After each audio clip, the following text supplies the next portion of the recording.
You are listening to a podcast of the Fahey and Shivari Show, 10 a.m. to 2 p.m. on Thursdays, only on SportsTownChicago.com. It's the Fahey and Shivari Show here on SportsTownChicago.com, and this music, this lovely music that you are hearing, is Dr. Dre, but it also signifies that it's now time to bring in our guy, Gabe Salgado, the freelance writer that covers it all. Gabe, how are you doing? Hey, guys. How's it going? It's going all right. Now, we've got a lot to discuss here. Of course, last week Northwestern had their vote to unionize, and we don't know the results of that yet, and we're going to get to that in a moment. But we also wanted to talk about the Donald Sterling situation going on out there in Los Angeles, how it's affecting the NBA, how it's affecting the world. And I know we're all in agreement here that Sterling is a pretty despicable man, but this thing is not over yet. Sterling said he refuses to sell the team. And how long do you think this whole thing's going to play out before we get the resolution that we all expect? That's a really good question because, the NBA Board of Governors is going to have to move on this at some point. They'll probably wait till the end of the season to do it so as not to distract from the playoffs like the situation already has. And the other thing you got to take into consideration, too, there could be some legal issues in regards to, how this audio was collected and how it was released. Because, yes, TMZ obtained the tape, but, it hasn't been revealed how or why they were able to get it. So there could be some issues with that as well. But, the whole point being is that, this exposed, Donald Sterling for who he really is. And, he's been accused of racism in the past. He's been sued for it in the past. And it's good to finally see the NBA put their foot down about it. How surprised are you, Gabe, at the ruling that Commissioner Adam Silver gave? Because the expectations from what I read on Twitter was that Donald Sterling may get the maximum fine but only be suspended 1 year. But as we heard in the press conference yesterday, Adam Silver dropped the silver hammer, if you will, and put Donald Sterling on a ban for life from anything Clippers-related or NBA-related. Are you shocked at that ruling, or are you not surprised with it? Honestly, I was surprised because I wasn't sure which way Commissioner Silver was going to go with this. And, there's always, been speculation as to, how Commissioner Stern, when he was in charge, may or may not have handled it. But, Adam Silver, I think he did the right thing. He sent a powerful message that this type of behavior won't be tolerated in the league, and it shouldn't be tolerated in the league. So I applaud him, for doing the right thing and, sending a message that this isn't going to continue in the league. It seems like that this whole story could not have come at a worse time for the Clippers franchise. I mean, this is I know you and I are about the same age, Gabe, that, the Clippers, we've grown up with the Clippers being the laughing stock of the NBA, and nowadays that is no longer the case, with the Clippers being one of the favorites to probably take the Western Conference final this year. But with this distraction, do you think this is going to affect the performance on the court for the Clippers? Honestly, I hope not. I mean, I know that at Game 4, after this all went down, I know Game 4 was pretty rough for them. But then they came back and won Game 5. So hopefully they can move past it and become a symbol of unity to this whole thing, and get the fan base together, and hopefully they can string out another win here. But it was a distraction initially, but hopefully that won't be the case anymore. Gabe Salgado, our freelance writer, joins us on the Illinois Center for Broadcasting hotline. If interested in a career in broadcasting, go to beonair.com/Lombard. You guys can follow Gabe on Twitter as well, at Gabe Salgado82. We'll spell it out for you a little later, though, in the show. What message, Gabe, does this send to all the other professional sports, the way Commissioner Silver handled such a significant problem as he did? Well, it's funny that you mentioned that, because I've been reading articles lately about now, people want the NFL to push the Washington Redskins to change the name of their franchise. And, that's an issue that has come up quite a bit in the last couple of years. And, obviously Native Americans are offended by, the team name, for obvious reasons. And I think that that could be the next anti-racism crusade that goes on here. So I definitely think that the NFL is probably paying special attention to this. When you look at the impending court case that's going to happen here, what sort of defense do you think Donald Sterling has? Because you know that the NBA isn't really going to go after him just because of the racism issue. It's also because of the detriment to the profit that could be made off of this team, and why different ownership would result in a more profitable LA Clippers and a more profitable NBA. But what does Donald Sterling really have in his defense outside of maybe the NBA Constitution? Really, there isn't much else beyond that. I mean, just taking a look about what he said, and just the overall how he's conducted himself, since he's on the team and everything else that he's gone through. There really isn't anything else he has, to stand on. Gabe, I talked with Paul about this at the very beginning of our show, and I want to get your thought on this as well. Donald Sterling has, in his one lifetime, has earned 2 Lifetime Achievement Awards. Do you find that, first of all, crazy to begin with? I mean, because that just, one person to get 2 Lifetime Achievement Awards, for me, that just doesn't sound right, considering now that the magnitude of who Donald Sterling really is, now that's been come out to the public. Perhaps there was a lapse in judgment in him getting those awards. And, there must have been something that, whoever gave him those awards at the time thought that he deserved it. But, obviously, they probably regret that now with all this coming out and, Donald Sterling's true feelings being shown through those tapes. So, obviously there was a lapse in judgment there, and hopefully they'll learn from this. I wanted to ask you, as a journalist yourself, sort of the ethics behind retrieving this sort of this private conversation and going public with it. I want to say TMZ was the one that broke the story. If you were in this position, would you have done the same thing, or do you think this kind of violates an unwritten code of ethics in journalism?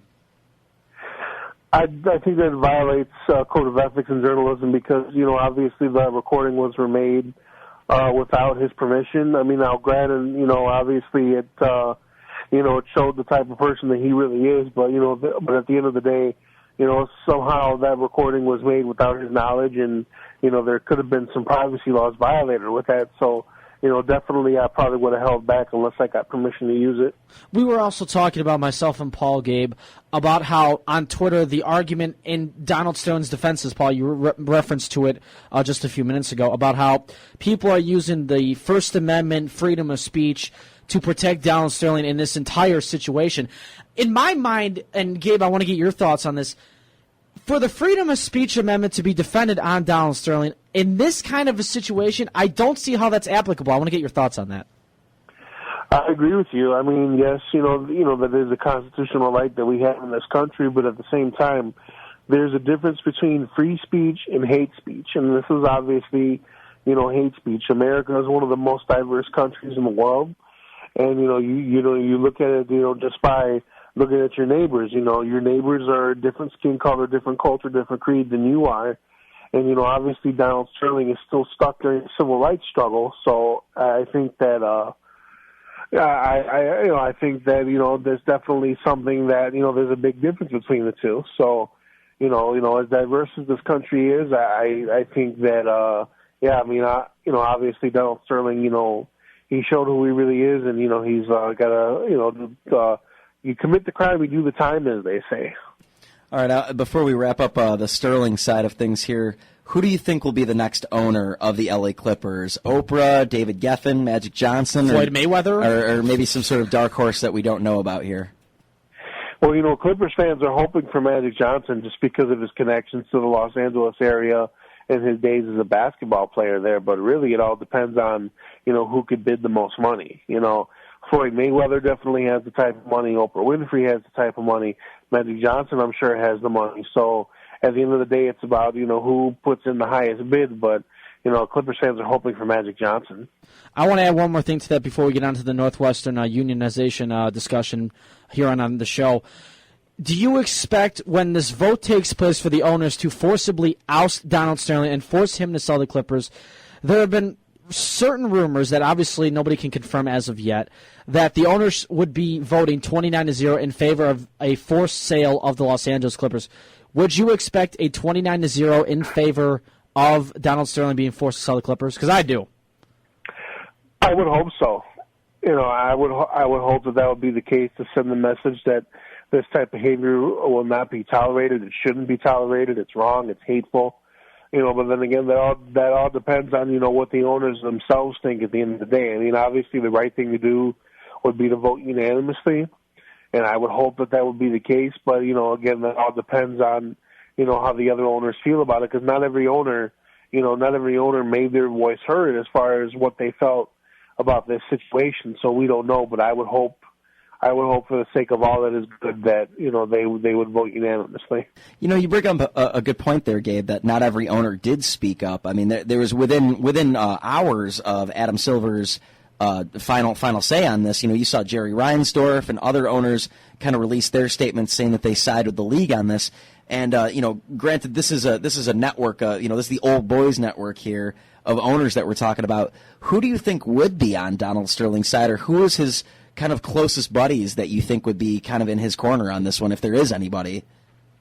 That's a really good question, and that remains to be seen, and I'm sure we'll find that out once the Board of Governors meets and makes that decision. All right, let's shift it on over to the Northwestern Union movement. Now, this is something that we've been talking about many times as we've been kind of following this. And you just wrote a piece for Midway Madness that was released the other day that said, what's next for Northwestern's union movement? Now, we're not going to find out what the final decision is on that, but where does it stand right now, and what's sort of the conversation that's going on now in and around Northwestern and maybe the National Labor Relations Board as we await what the final say on that vote was? Well, the vote won't be released until after the NLRB makes its final decision on whether or not Northwestern can unionize. Of course, as we talked about, even if the vote does hold up, unionization may not necessarily happen because of the dissension in the ranks. But one thing that has been going on is that the NCAA, along with the Big 10, Big 12, SEC, ACC, and Pac-12, have been working to try to change the way scholarships are funded, for things such as health care and, things of that nature, to try to give more to the players, which obviously if they can make that happen, that's a good thing, but I can't help but wonder if it was the threat of unionization that finally made the NCAA and the other conferences act on this. So it'll be interesting to see where that goes, and even if Northwestern doesn't unionize, hopefully this will, be the thing that sparks change with the NCAA system. You just mentioned how people are curious to know where this is going to go once we figure out if the votes even are in favor of it or not. Regardless of what this outcome is in terms of the voting, even when they are announced, as we've mentioned this before, and I think it's safe to say again, and Gabe, you can agree with me or disagree with me on this one, regardless of if the players vote yay or nay on this is still going to be a long story to drag out throughout the summer. Definitely. It's going to drag on for quite some time because, depending on, what the NLRB's final ruling is, this could wind up in the courts. And, so this is far from over. And, again, obviously if the team decides not to unionize, that could, throw everything dead in the water. But then again with the NCAA talking about making changes, the players, could get what they want regardless. So, it's going to be a long process, and, all we can do is just be patient and wait for the final result. A quick follow-up with that. While this would most likely drag out throughout the summer, is there a chance that we see, whether it's from the Big 10 or the SEC or the Big 12, wherever, is there a chance that at the same time that we figure out the whole Northwestern situation, that another university might step up and try to do the same thing Northwestern is doing? It's very possible. I mean, obviously, all the universities are taking a look at what's going on with Northwestern, but it's very possible that another school could try to do the same thing, So obviously, it hasn't happened yet, but, we can't rule that out. You'd mentioned in your article that there's a group that calls themselves the NU Game Changers, made up that support the union movement, and it's made up of former athletes of the school, alumni. Do you know whether or not Darnell Autry is involved in that? And if so, does that kind of create sort of a rift there because he's a former teammate of Pat Fitzgerald's who, Fitzgerald has to go against this union movement just to hold on to his job. Do you know if there's any sort of play going on in there between Autry and Pat Fitzgerald? When I was looking at the website, I didn't really find a membership list. But from what I read from the Chicago Sun-Times, their columnist, Rick Tellner, is a part of that. And, he's supported, unionization and, college players going to get a bigger piece of the pie, as most of us have. But as far as, other players, I wasn't able to see if Darnell Autry was on there. If he is, then, obviously, we know that, he supports players getting a bigger piece of the pie too. But that remains to be seen so far. You didn't by chance see, was it Teddy Greenstein from the Tribune? I think he's a Northwestern graduate. Was his name on that as well? I did not see if that was the case, no. All right, and before we go here, Gabe, what do you suppose will happen as the result of that vote? Do you think that the players are going to unionize, or do you think that this ended up becoming a majority vote no, and that we're going to have to pick up from where it leaves off? That's a really good question. I think it's going to be 50-50, if anything, just by everything that's come out lately. I think that it's going to be very close, and obviously the CATA is going to have to figure out a plan B just in case they don't get the votes they're looking for. All right, that's Gabe Salgado. Gabe, I want to thank you once again for joining us. And for anyone listening, Gabe's actually going to be here on campus at the Illinois Center for Broadcasting. That's May 13th. I believe that is a 6:30. Yeah, 6:30 Tuesday night. If you want to come and see Gabe talk about his experiences out in the field and maybe pick his brain like I intend on doing that night, you should come on out here to the Illinois Center for Broadcasting in Lombard. Gabe, as always, I want to thank you for joining us. Thanks, Gabe. All right, thanks, guys. All right, that is Gabe Salgado. You can follow him on Twitter at Gabe Salgado82. That's GabeSalgado82. See, I promised we'd spell out his Twitter handle for all you people out there, and I came through on it. And I would hope so. It's always some hard hitting stuff that we cover with Gabe. It's like some serious stuff that we cover. See, we there. can be serious. We can be serious at times. You're listening to Fahey and Shivari on SportsTownChicago.com.